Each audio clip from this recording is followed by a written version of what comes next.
The text message from my mother was crystal clear. Family meeting, 7 p.m., non-negotiable. I stood at my parents' front door, my hand hovering over the brass knocker, knowing whatever waited inside wouldn't be good. The perfectly manicured lawn and gleaming Mercedes in the driveway screamed success, the kind my family worshipped and I'd apparently failed to achieve. I am Melanie, the black sheep of the Gonzalez family. While my siblings collected degrees and accolades, like trading cards, I chose a different path, one that involved creating things with my hands and building something uniquely mine. The door swung open before I could knock. "You're late," my mother said, her lips pressed into a thin line. "Everyone's waiting." I checked my watch, 6:58 p.m. In my family, anything less than 10 minutes early was considered late. The living room fell silent as I entered. My sister Wendy sat primly on the edge of the leather sofa, her lawyer's briefcase by her feet. Louisa, fresh from her hospital shift, still wore her scrubs like a badge of honor. Nathan, my younger brother, didn't even look up from his phone. My father stood by the fireplace, hands clasped behind his back, like a general preparing for battle.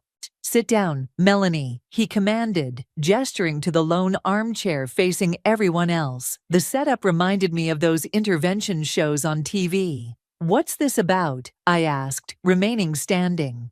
Wendy reached into her briefcase and pulled out a document. "We've been discussing the family's future," she said, in her courtroom voice, "and we've come to a decision. A necessary one," my mother added, perching beside Louisa. "For the good of the family." The document made its way into my hands. The legal jargon was dense, but certain phrases jumped out. Formal dissolution of familial ties, relinquishment of inheritance rights, termination of family association. "You're disowning me?" The words came out as a whisper. "It's not personal." Nathan finally looked up. "It's business." "Business," I laughed, the sound harsh in the quiet room. "I'm your daughter, your sister. How is this not personal?" "Your choices reflect poorly on the family name," my father said. "Your little craft hobby." "My business," I corrected. "Making trinkets in your apartment isn't a business," Louisa scoffed. "It's embarrassing. Do you know how it feels when my colleagues ask what my sister does?" "We've given you every opportunity," my mother continued. "The best schools, connections, resources, and you've thrown it all away to play with glue and glitter." I looked down at the document again, my hands steady despite the earthquake in my chest. Years of subtle jabs, disappointed sighs, and backhanded compliments had prepared me for this moment. They'd never understood me, never tried to. "Where do I sign?" My mother blinked, clearly expecting tears or pleading. "Melanie, if you just reconsider your choices." "Where do I sign?" Wendy pointed to the bottom of the page. "Initial here and sign here. There's a notary waiting in the study." 10 minutes later, it was done. I was no longer officially part of the Gonzalez family. The weight of their expectations, their judgment, their disapproval, all of it lifted from my shoulders. "I hope you understand," my father said, as I headed for the door. "This is for the best." I turned back one last time, taking in their faces, the people who were supposed to love me unconditionally. "You know what's funny? You're so worried about the family name, about success and reputation, but you have no idea what I've actually built. You never bothered to ask." "Melanie," my mother started. "No," I cut her off. "You've made your choice. Now you get to live with it." The door closed behind me with a soft click, far too gentle for the magnitude of what had just happened. My phone buzzed, a notification from my business account. Another major order had come in, pushing my monthly revenue well into 6 figures. Again, I smiled as I walked to my car, thinking about the stack of orders waiting to be filled, the upcoming collaboration with a major retailer, and the feature article being written about my innovative approach to sustainable crafting. They wanted to cut me off? Fine. They'd learned soon enough what they'd thrown away. Success, after all, is the sweetest revenge. As I drove away from the house I'd grown up in, I didn't feel sadness or anger. Instead, I felt something else entirely. Freedom. The freedom to be exactly who I was, without apology or explanation. Family, I realized, isn't about sharing a name or DNA. It's about who believes in you when no one else will. And I had people in my life who did exactly that. They just weren't the ones I was leaving behind. You did what? Mara nearly spilled her coffee across my workshop table. 3 days had passed since the disownment, and I'd finally gathered the courage to tell my best friend. Sign the papers without arguing, I said, carefully applying gold leaf to my latest creation. You should have seen their faces. They expected tears, begging, maybe a dramatic breakdown. But your inheritance, Mel, the family connections, all of it, just gone? I set down my tools and looked at her directly. What inheritance? A share in a car dealership I never wanted. The privilege of being told I'm a disappointment at every family dinner. Ezra burst through the door, his laptop clutched to his chest like a lifeline. My marketing guru and business partner always had perfect timing. Mel, you need to see this. He spun his laptop around. Our latest collection just got picked up by Style and Home magazine. They're calling you the artisan revolutionizing sustainable home decor. Mara peered at the screen. Holy shit, Mel. These numbers. Is that really how much you're making? That's just last month. Ezra grinned. Wait until they see what we've got planned next. The eco-friendly packaging initiative alone is going to... My phone buzzed, another order notification, then another, and another. What's happening? I asked Ezra. He refreshed his browser. The article just went live. We're trending on social media. The sustainable living community is going crazy over your recycled material techniques. I walked to the wall of shelves, displaying my latest pieces. Handcrafted home decor made entirely from reclaimed materials. Each piece told a story. Discarded wood transformed into elegant wall art. Salvaged metal reformed into striking sculptures. Forgotten glass reborn as stunning light fixtures. We need to scale up, Ezra said, already typing furiously. I'm getting inquiries from 3 major retailers. They want exclusive collections. Mara squeezed my shoulder. And your family has no idea. They never bothered to look, I said, picking up a piece I'd finished that morning. A delicate wind chime, made from sea glass and driftwood. Too busy being embarrassed by their crafty daughter to notice she built a 6-figure business from scratch. 7 figures actually, Ezra corrected, still typing. After these deals go through, my phone rang. Unknown number. Hello. Is this Melanie Gonzalez? A woman's crisp voice asked. This is Catherine Chen from Business Forward magazine. We're doing a feature on emerging entrepreneurs in the sustainable luxury market. Your name keeps coming up. I caught Ezra's eye. He gave me a thumbs up. I'd love to hear more, I said, keeping my voice steady despite my racing heart. We're particularly interested in your journey. Young female entrepreneur, innovative approach to sustainability, rapid growth. Would you be open to an interview? Cover story potential. I thought about my family's faces when they saw me on the cover of a national business magazine. Absolutely. When were you thinking? After setting up the interview, I turned to find both Mara and Ezra staring at me. What? Business Forward, Ezra whispered. Do you know how huge this is? Their features can make or break companies. Mara hugged me tight. This is it, Mel. This is your moment to show them all. I pulled away and picked up my tools again. No, this is my moment to show myself. I've got orders to fill. The next few weeks passed in a blur. I hired 3 assistants to help with production. Ezra expanded our online presence and negotiated deals with retailers. Mara helped me prepare for the Business Forward interview. Tell me again about your inspiration, she said one evening, playing reporter. I held up my latest piece, a chandelier made from broken mirrors and copper wire. I see beauty in broken things, in the pieces others throw away. Everything has potential if you look at it the right way. That's it, she said softly. That's what makes your work special. You're not just making pretty things, you're telling stories of transformation. My phone buzzed with a text from Ezra. Major department store wants to meet. Tomorrow, be ready. I looked around my workshop. Once a dusty garage, now a thriving studio. Orders lined the walls. Half-finished pieces waited on workbenches. The air smelled of wood polish and possibility. "You know what the best part is?" I said to Mara, who was admiring the chandelier. "I'm doing exactly what I've always wanted to do. What they called a hobby is now an empire in the making." "Speaking of them," Mara hesitated. "Have you heard anything?" "Not a word." I picked up my tools again. "But they will. Soon enough, everyone will."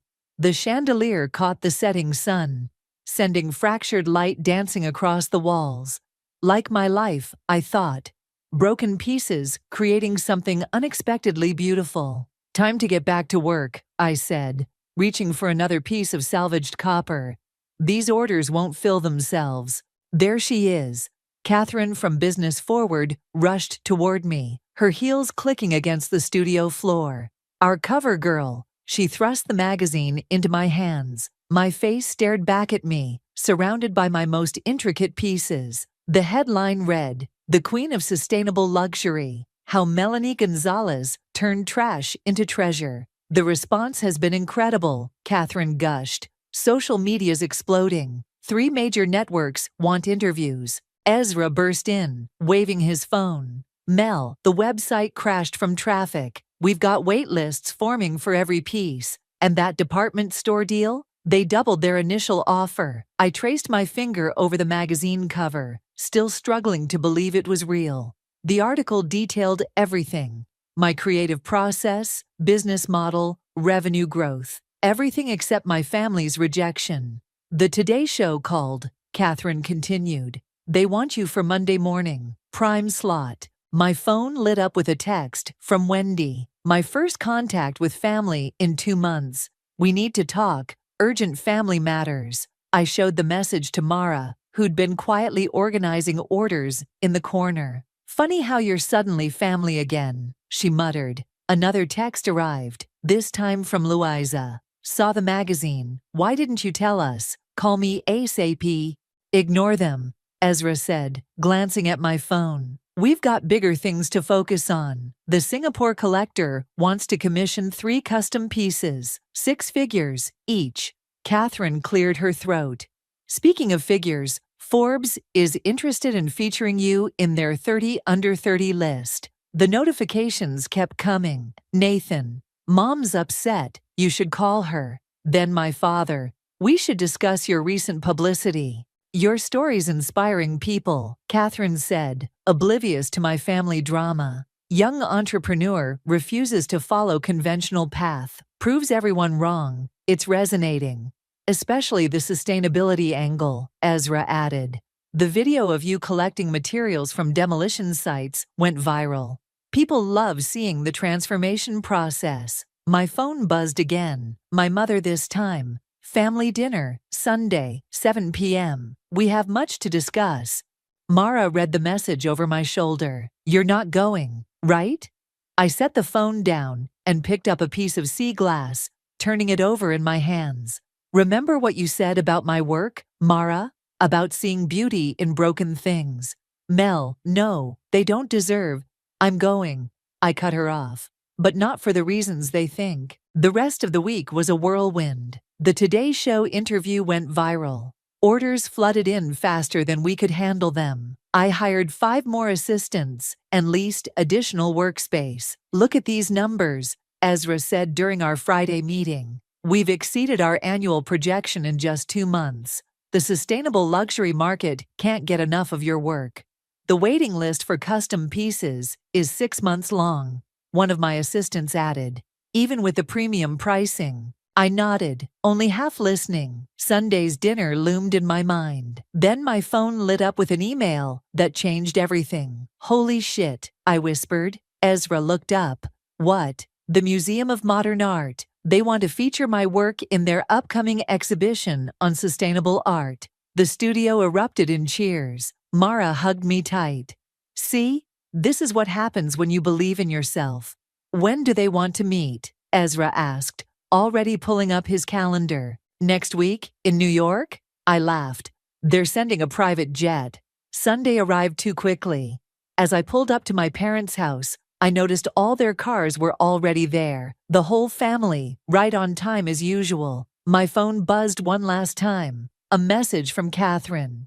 Breaking news. Your Business Forward feature just won us Magazine Story of the Year. Congratulations. I smiled, tucking the phone away. Perfect timing. The door opened before I could knock. My mother stood there, looking exactly as she had the night they disowned me. Except now her eyes held something new. Desperation. Melanie, darling. She stepped forward for a hug I didn't return. We've missed you. Behind her, I could see the rest of the family in the living room. Wendy with her briefcase again. Louisa, pretending to read something on her phone. Nathan actually looking at me this time. My father, still by his beloved fireplace. Have you? I asked, stepping past her into the house. Or did you miss what I represent now? The room fell silent. On the coffee table, I spotted copies of Business Forward. My face stared up at all of us, a testament to everything they'd dismissed. We should talk, my father said, his voice lacking its usual authority.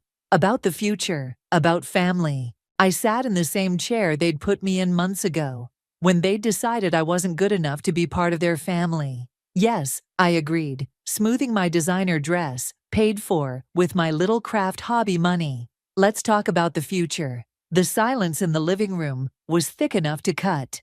My mother bustled around, pouring tea nobody asked for, while my father cleared his throat repeatedly. Your work is impressive, Wendy finally said, tapping the magazine cover. The profit margins mentioned in the article are quite remarkable. Remarkable? I raised an eyebrow. I thought it was just a hobby. Playing with glue and glitter. Wasn't that what you called it, Louisa? Louisa shifted uncomfortably in her seat. We may have been hasty in our judgments. Hasty? I took a sip of tea. You disowned me. Had it notarized. About that, my father stepped forward. We've been discussing as a family, and we believe it's time to rectify that unfortunate situation. Unfortunate situation, I repeated. Is that what we're calling it now?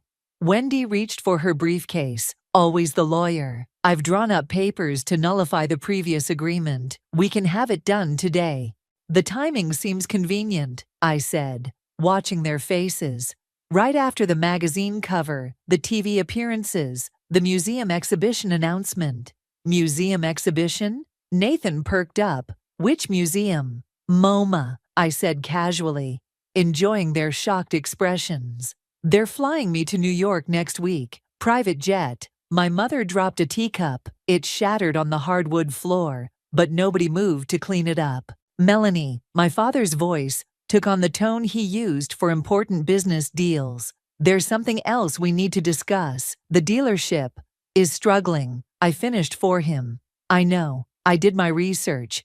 The shift toward electric vehicles hit you hard. Banks aren't as friendly as they used to be. The color drained from his face. How did you? I have good financial advisors now. They keep me informed about potential opportunities. Then you understand, Wendy jumped in. The family business needs to evolve. Your sustainable approach, your media presence, it could be exactly what we need. I laughed, the sound echoing in the tense room. So that's what this is about. You don't want me back. You want my success to save you. That's not fair, Louisa protested. We're family, are we? I stood up, walking to the fireplace, where family photos still hung. None of them including me. Because 3 months ago, in this very room, you made it very clear that I wasn't family anymore. People make mistakes, my mother said softly. We're trying to make it right. No, I turned to face them. You're trying to save yourselves. The dealership's facing bankruptcy, isn't it, Dad? And Wendy, that partner position you were promised. It fell through when your biggest client left. Louisa's hospital is cutting staff, and Nathan's research funding got pulled. They stared at me, shocked at how much I knew. Like I said, good advisors. We could help each other, my father insisted. Pool our resources. The Gonzalez name still means something in this city. My name means something, I corrected him. My work means something. And I did that without your help. Actually, I did it despite your active discouragement.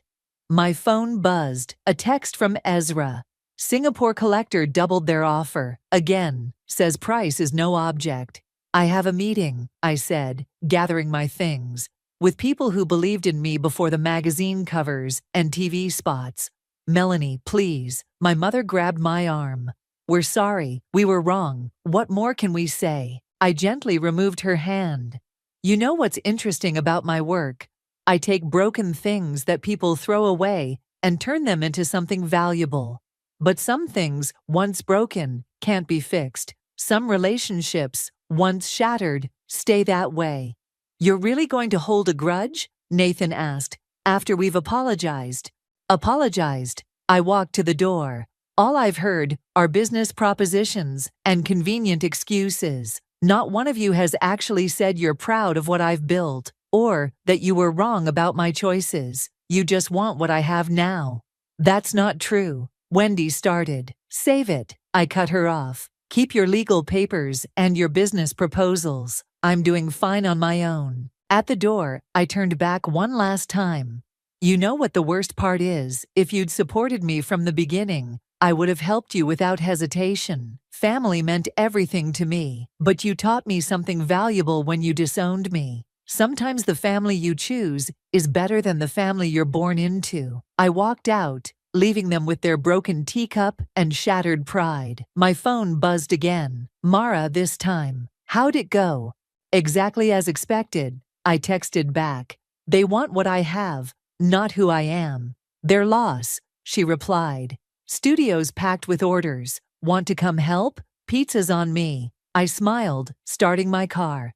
On my way. Family dinner's overrated anyway. The sun was setting as I drove away, casting long shadows behind me. Like the pieces I worked with, I'd been discarded, but found my own way to shine. Some might call it karma. I called it justice. The text came 3 days later. Dinner tonight, please. Dad. I showed it to Ezra during our morning meeting. Think he'll actually say please in person. Don't go, he said, not looking up from his laptop. We've got the MoMA meeting tomorrow, and the Singapore contracts need reviewing. I'm going. I picked up a piece of twisted metal, considering its potential. But this time, I choose the place. I texted back, La Maison, 8 p.m. I'll make reservations. The response was immediate. That's a bit expensive. I'm buying, I replied. Bring Mom. La Maison was the kind of restaurant my parents used to brag about going to before the dealership started struggling. I arrived early, wearing a designer dress that cost more than my old monthly rent. They walked in right on time, looking uncomfortable. The maitre d' recognized me immediately. Ms. Gonzalez, your usual table is ready. The chef sends his regards and asks if you'd like the special tasting menu he's prepared. My parents' eyes widened. I smiled. That would be lovely, Thomas. Thank you. Once seated, my father cleared his throat. Your usual table. I invest in local businesses, I said, sipping my water. This place included. The chef does amazing things with sustainable ingredients. My mother fidgeted with her napkin. Melanie, about Sunday. Let's order first. I cut her off as the sommelier approached. The 82 Bordeaux, please. The whole bottle. My father's face paled. I knew he recognized the 4-figure wine. Now, I said, after our glasses were filled. What's so urgent? They exchanged glances before my father spoke. The bank called in our loans, all of them. We have 30 days to either refinance or sell the dealership. And my mother jumped in. We've explored every option. Nobody's lending in this market, not to car dealerships, especially not to dealerships without a clear transition plan to electric vehicles, I added. The first course arrived, tiny works of art on pristine plates. My parents barely touched theirs. We need help, my father said finally. The words seemed to physically pain him. Your help. Financial help, I clarified. Not family reconciliation. Both, my mother insisted. We were wrong, Melanie, so wrong. Seeing what you've built, what you've become, what I've become. I set down my fork. I'm exactly who I was 3 months ago. The only difference is now I have money and influence. The second course arrived. My father still hadn't touched his first. We're not just asking for money, he said. We want to merge the businesses. Your vision, your sustainable approach, it could revolutionize the dealership. Electric vehicles, eco-friendly practices, and save the family name, I finished. That's what this is really about, isn't it? My mother reached for my hand. I let her take it, watching her face. We're losing everything, Melanie. The house, the business, our reputation. Like I lost my family. She withdrew her hand. The main course arrived, perfectly cooked, Wagyu beef. The chef stopped by personally to check on us. Everything is perfect, Antonio, I assured him. The new sustainable menu is brilliant. After he left, my father leaned forward. How much? Excuse me? To save the dealership, how much do you want? I laughed. The sound drawing glances from nearby tables. You still don't get it. This isn't about money. It never was. Then what do you want? He demanded. Frustration breaking through his carefully maintained facade. I wanted you to love me for who I am, I said quietly. I wanted you to be proud of me before the magazine covers and TV spots. I wanted a family who saw my value without a dollar sign attached to it. The dessert arrived, a spectacular creation of spun sugar and gold leaf. My mother started crying silently. We can change, she whispered. We can be better. I signaled for the check. Maybe you can. But here's the thing. I don't need you to anymore. I don't need your approval, your connections, or your name. I built something beautiful out of what you threw away. The bill came. I handed over my black card without looking at the total. So that's it? My father asked. You'll let the family business die? Let us lose everything? I stood up, smoothing my dress. You taught me an important lesson when you disowned me. Business is business. It's not personal. Melanie, please, my mother started. I have an early flight to New York tomorrow. I cut her off. The museum's sending a car at 6. Enjoy the rest of your dinner. It's already paid for. I walked out of La Maison, leaving them with their cold food and colder reality. My phone buzzed, Mara asking how it went. They finally said please. I texted back. Too bad it was for the wrong reasons. The night air was cool on my face as I headed home. Tomorrow I'd be discussing my art in one of the world's premier museums. Tonight, I'd left my parents with the bill they never saw coming. The true cost of throwing away family for the sake of appearances. They offered what? Mara nearly fell off her chair in my New York hotel suite. 20 million, I repeated, still staring at the contract MoMA's lawyers had presented for a permanent installation and consulting role on their sustainable art initiative.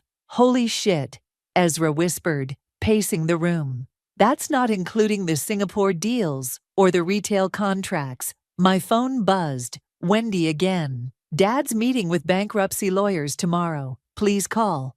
I ignored it, focusing on the Manhattan skyline outside my window. The museum's private car would arrive in an hour for the final contract signing. Your family's blowing up my phone too, Mara said. Your sister Louisa came by the studio yesterday. What did she want? To explain their side. Said they're about to lose the house. Nathan's moving back in with them since his research position got cut. Another text from my mother.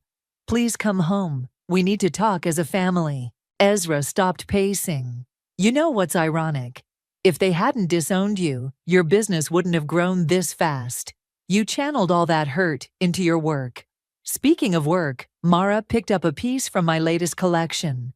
A phoenix rising from twisted metal and broken glass. This is different, darker. It's for the museum installation, I said. I'm calling it Family Ties. My phone rang. Dad. I let it go to voicemail. You could save them, Ezra said quietly. 20 million would clear their debts, with plenty left over. I could, I agreed. But should I? Mara stood up, walking to the phoenix sculpture. Remember what you told me when you started this, about seeing beauty in broken things? This is different. Is it? She turned the piece, watching light play through the glass. Maybe this is your chance to transform something broken into something beautiful. My phone buzzed again. A text from Nathan. They're auctioning off Mom's jewelry tomorrow, even her wedding ring. They made their choice, I said. But my voice wavered. Ezra sat down, pulling up something on his laptop. Look at this. I've been running numbers. You could buy the dealership for pennies on the dollar right now. Transform it into an electric vehicle showroom. Your sustainable brand, plus their existing infrastructure. It could work, Mara added. But only if you want it to. A knock at the door interrupted us. A courier, with a thick envelope. Inside was a letter from my father, handwritten. Melanie, I've written this letter 100 times in my head. Nothing sounds right. Nothing can excuse what we did.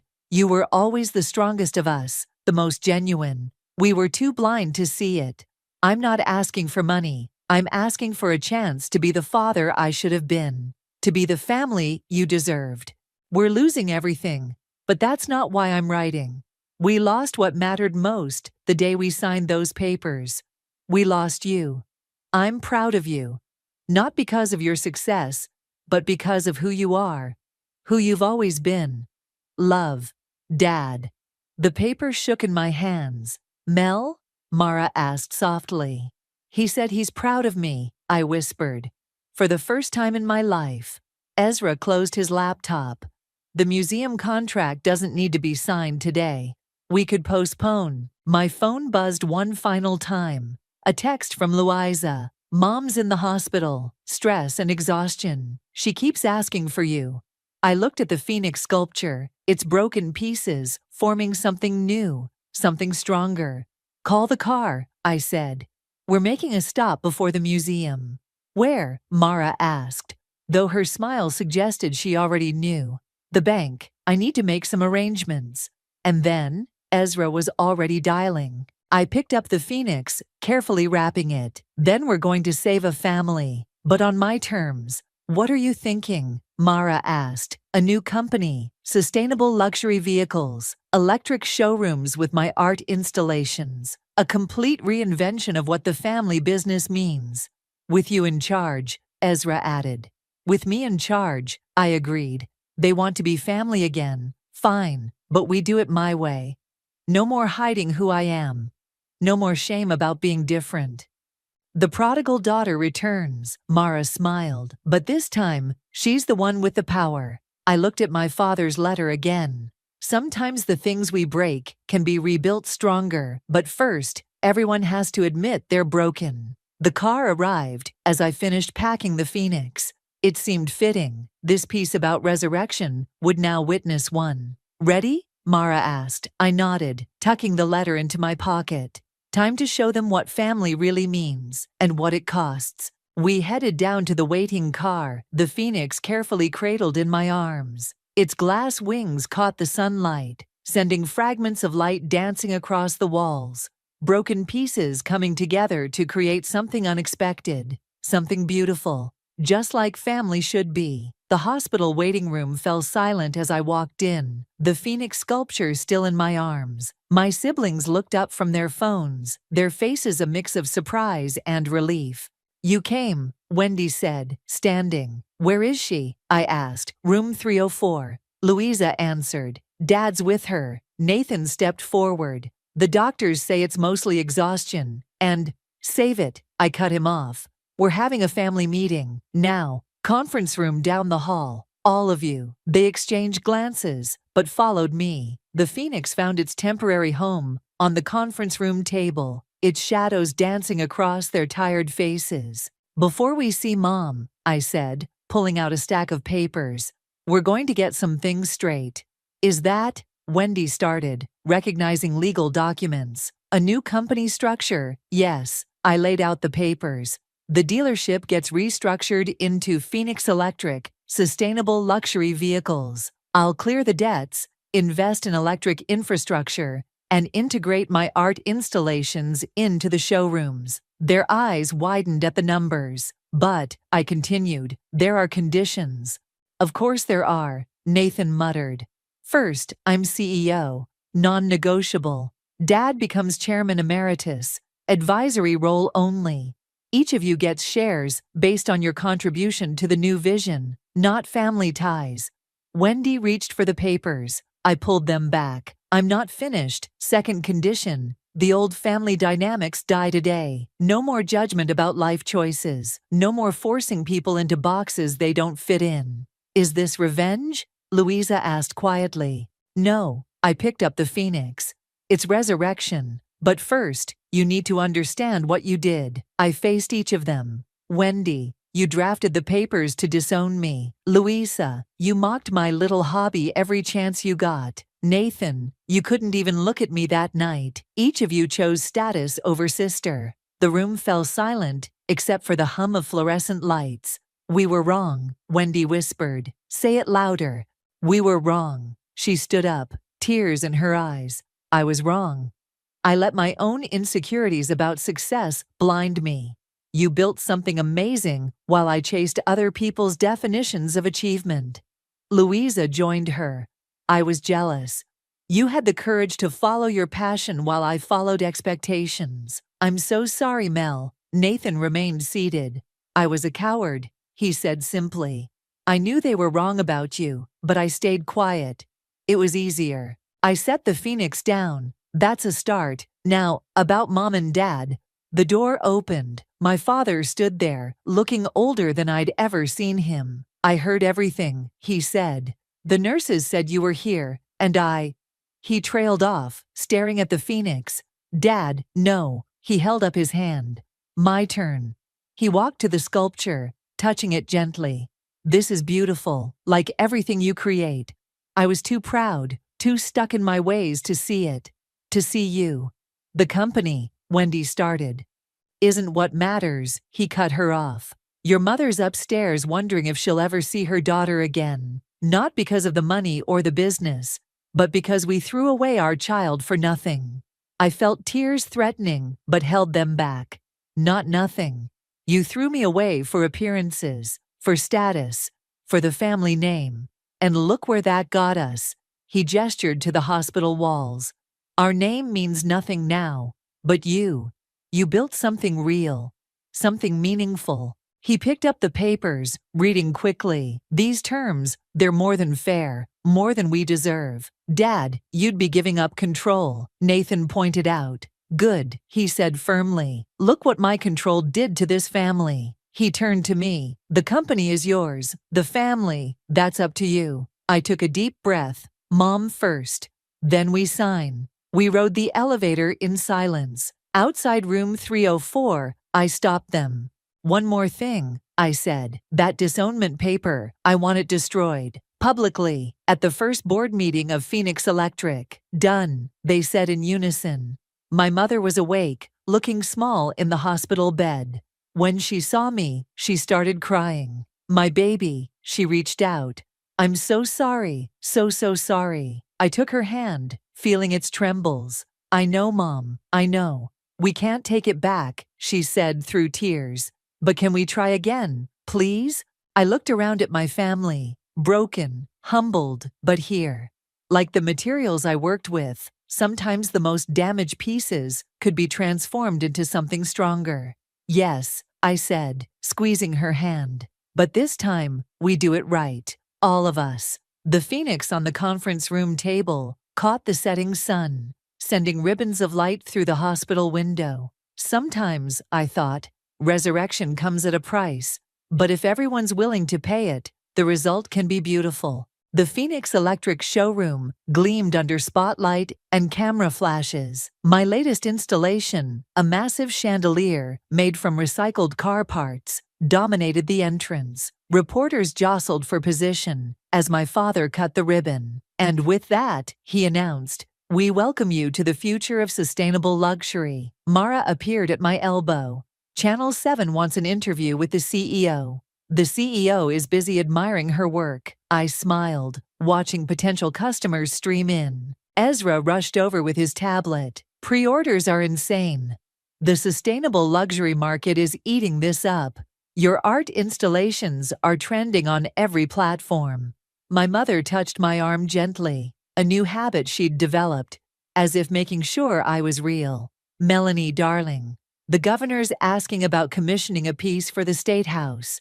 Tell him to call my assistant. I winked. I'm very exclusive these days. Across the showroom, Wendy was explaining our innovative financing programs to a group of investors. Louisa had taken a part-time position, heading our medical transport division. Even Nathan had found his place, leading our research partnership with local universities. Ms. Gonzalez, a reporter, pushed forward. How does it feel to revolutionize a traditional family business? Before I could answer, my father stepped in. My daughter didn't just revolutionize the business, he said proudly. She saved it by being exactly who she always was. The reporter's eyebrows shot up. Even after the family drama, our sources say there was quite a rift. I met my father's eyes. Sometimes rifts create space for new foundations. Speaking of foundations, Ezra interrupted. Tablet extended. The Sustainable Arts Foundation called. They want you to head their board.